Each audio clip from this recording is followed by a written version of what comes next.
नाज़रीन किराम, अस्सलामु अलैकुम वरहमतुल्लाहि वबरकातुहू।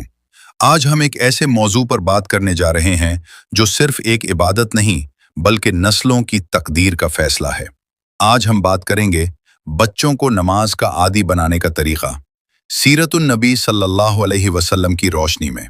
जरा सोचिए, अगर बचपन में नमाज दिल में उतर जाए तो जवानी गुनाहों से महफूज हो जाती है और बुढ़ापा सुकून पा लेता है।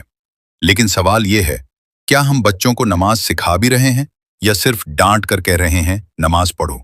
आइए, आज हम नबी करीम सल्लल्लाहु अलैहि वसल्लम के अंदाज़े तरबियत से सीखते हैं कि बच्चों को नमाज का पाबंद नहीं बल्कि आशिक कैसे बनाया जाए। नाजरीन, नमाज इस्लाम का सुतून है, लेकिन बच्चों के लिए ये सिर्फ फर्ज नहीं बल्कि तरबियत का पहला जीना है। रसूलुल्लाह सल्लल्लाहु अलैहि वसल्लम ने फरमाया, अपने बच्चों को 7 साल की उम्र में नमाज का हुक्म दो। सुनन अबी दाऊद। गौर कीजिए, ये हुक्म सजा का नहीं, तरबियत का है, यानी 7 साल की उम्र में दिल को नमाज से जोड़ने का वक्त है। नाजरीन किराम, सीरत नबवी सल्लल्लाहु अलैहि वसल्लम का सबसे खूबसूरत पहलू बच्चों के साथ मोहब्बत, नरमी और शफकत है। एक मर्तबा हजरत हसन रजी अल्लाह अन्हु और हजरत हुसैन रजी अल्लाह अन्ह नबी सल्लल्लाहु अलैहि वसल्लम की पीठ पर सवार हो गए। आप सल्लल्लाहु अलैहि वसल्लम ने सजदा लंबा कर दिया ताकि बच्चे खुश रहें।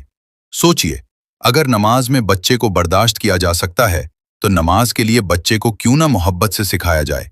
नमाज सख्ती से नहीं, मोहब्बत से सिखाई जाती है। नाजरीन, बच्चा वो नहीं करता जो कहा जाए, बच्चा वो करता है जो देखता है। अगर बाप नमाज में सुस्ती करे और माँ वक्त पर नमाज न पढ़े तो बच्चे से क्या तवक्को।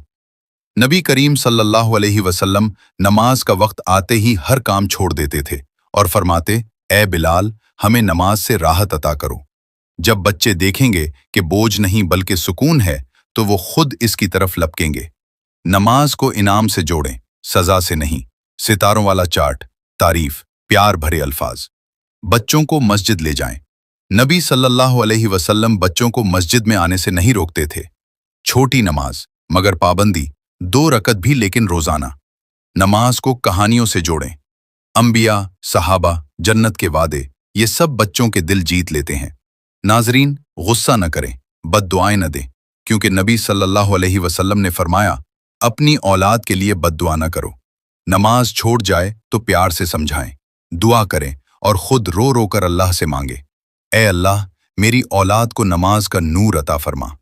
नाजरीन कराम, याद रखिए, हम बच्चों को सिर्फ नमाज नहीं सिखा रहे, हम उन्हें अल्लाह से ताल्लुक सिखा रहे हैं। अगर बच्चा नमाज का आदी हो गया तो मोबाइल खुद छोड़ जाएगा, बुरे दोस्त खुद छोड़ जाएंगे, गुनाह खुद दूर हो जाएंगे। आखिर में एक दुआ, या अल्लाह, हमारी औलाद को आंखों की ठंडक बना और उन्हें नमाज का कायम करने वाला बना दे। अगर ये वीडियो आपके दिल को छू गई हो तो लाइक करें, शेयर करें और चैनल को सब्सक्राइब करें ताकि ये पैगाम हर माँ बाप तक पहुँच सके। अस्सलामु अलैकुम वरहमतुल्लाहि वबरकातुहू।